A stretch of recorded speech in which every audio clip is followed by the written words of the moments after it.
The wet weather did not deter activists from taking to the Durban promenade and shining the spotlight on human trafficking.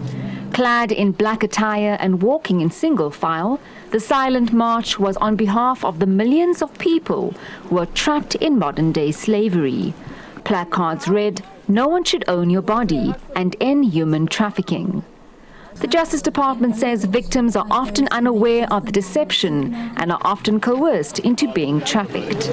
Our continent in Africa, it's mainly men who are trafficked and mainly in the labor sector.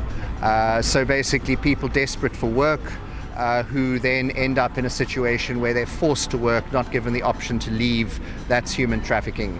Sinhle Dlamini was 21 years old when she was trafficked by her friend, under the pretense of securing a job interview in Johannesburg. When she arrived in Johannesburg, she was taken to a house, drugged, and forced into prostitution.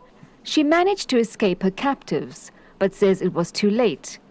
And trapped in a life of poverty, she was forced to continue to be a sex worker. The mother of 5 is now an activist and uses her ordeal to educate and inform young girls about the dangers. I became addicted and I started taking drugs.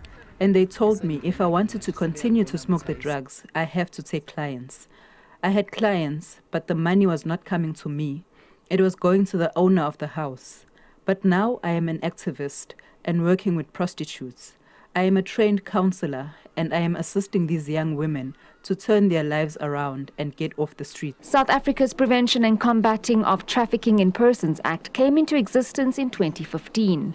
The legal framework is aimed at protecting people from being trafficked or sold into slavery. However, there is a low rate of prosecution. The Justice Department says South Africa's neighbors have signed the Trafficking in Persons Protocol, which provides for countries to receive practical assistance in drafting anti-trafficking in persons legislation. Jade Paulser, SABC News, Durban.